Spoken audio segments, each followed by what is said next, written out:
Pensando, por ejemplo, en las etapas escolares, en las etapas de un niño dentro de la escuela, preescolar, primaria baja, primaria alta, tú como especialista en tratar estos temas, ¿cuáles son las recomendaciones que harías, por ejemplo, para comenzar a hablar con nuestros niños del tema de ecología, del tema de medio ambiente?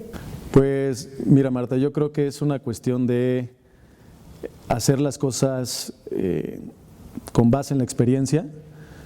Los niños están, como tú bien lo dijiste hace rato, ya están muy preocupados por la cuestión del medio ambiente, ya lo viven.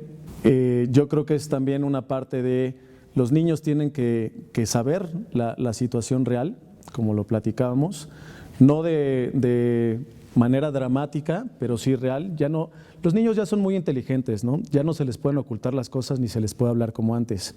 Las cosas se les tienen que decir tal cual y como son, obviamente con base en su edad, con lenguaje con base en su edad, pero sí tiene que ver mucho con la experiencia. Entonces, si vieras qué tan interesante es cuando nosotros llegamos a tener dinámicas con ellos, y muchos de los ejercicios que hacemos es, ¿cuál crees que sea la solución? O sea, dejamos que los niños solos nos digan cuál creen que sea la solución para cierto o X problema.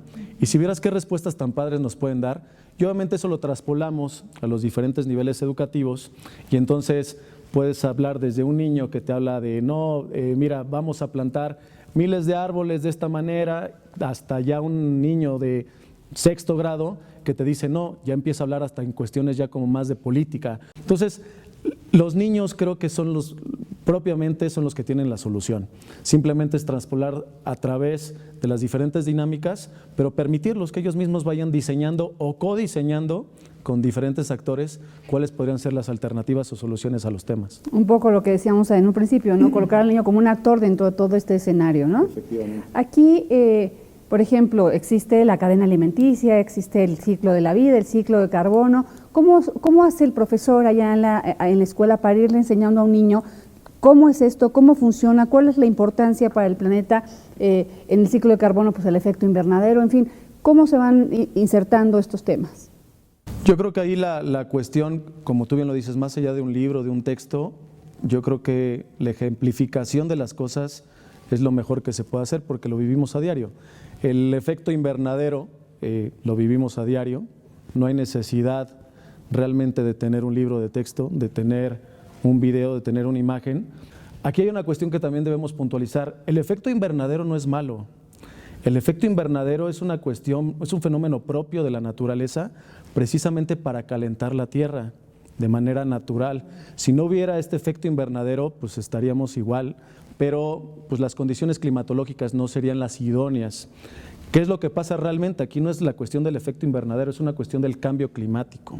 El cambio climático lo que provoca es que precisamente este efecto invernadero se prolongue y entonces la temperatura, que no es normal del medio ambiente, esté constante, exactamente. Entonces, yo creo que ya se queda un poco rezagado el tema o el criterio de efecto invernadero, porque no es malo, simplemente es más bien enfocarnos al cambio climático. Y el cambio climático es una cuestión inminente. Entonces, los niños lo saben, otra vez con imágenes, saben de pues, la cuestión esta de que los polos se están derritiendo, lo vivimos a diario en el tráfico, en nuestras casas, el calor, el frío, o sea, ya de repente se vuelve una cuestión hasta un poco difícil, ¿no? Sí, claro. ¿Qué papel juega el ejemplo de los adultos para que un niño en realidad sea educado en materia ecológica? Pues yo creo que volvemos a lo mismo, los niños siempre van a replicar, ¿no? Lo que vean de un adulto, lo que vean de sus figuras, sea paterna, sea materna, sea un hermano mayor, sea un profesor, sea un coach. Y entonces ahí es donde creo que nos toca a nosotros como adultos tener esa conciencia de que si nosotros actuamos mal, pues el niño lo va a reflejar porque lo va a ver que es una cuestión natural, que es una cuestión habitual, que no pasa nada, ¿no? Entonces debemos de ser muy conscientes con lo que le enseñamos a los niños, ¿no? Vuelvo a lo mismo, desde nuestros hábitos de consumo, y una vez que ya tenemos estos hábitos de consumo, simplemente hacer consciente también al niño de, ok, pasa esto, pero podemos mejorar de esta o cierta manera, ¿no? Entonces, los niños a final de cuentas replican, hay que ser muy consciente de ello. Que aquí muchas veces podemos enfrentarnos a que un alumno diga, a ver, profesor, usted me está diciendo, alza su manita y dice, usted me está diciendo que lo que hacemos los seres humanos, el hacer muchos edificios, tener muchos coches, etcétera, etcétera, está afectando a nuestro planeta. Entonces, ¿es malo hacer ciudades? ¿Es malo hacer coches? ¿Cómo le explicas a un niño? Me parece que ahí entraríamos al tema de sostenibilidad, sustentabilidad, etcétera, ¿no? Muy buena pregunta. La verdad es que no tiene por qué estar peleada el crecimiento y el progreso con la cuestión del medio ambiente.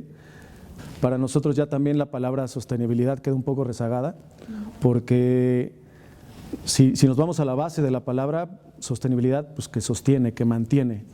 Y ya no podemos permitir eso, nos vamos más bien a una palabra que es regeneración, ¿no? Que esa misma acción, que la propia naturaleza vaya haciendo sus propias acciones para ir renovando, vaya la redundancia, regenerando sus propios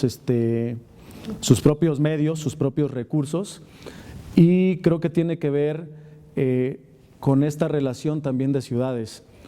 Voy a tocar un poquito, pero creo que tiene relación en nuestra Constitución. El artículo 4 constitucional nos habla que todos tenemos derecho a un medio ambiente sano. Y entonces se vuelve un poco complicado en cómo equiparas la otra parte de vivienda, que todos tenemos derecho a la vivienda, pero tenemos también derecho a un medio ambiente sano. Entonces, creo que tiene que ver en una cuestión también de ser empáticos con los demás, en que ya no podemos estar pensando nada más en el beneficio propio, sino en el beneficio común. Vuelvo a lo mismo, un pensamiento sistémico. Y entonces es esta cuestión también de sensibilizar a los niños con base en esto, ¿no? De que las cosas no pueden ser de manera aislada.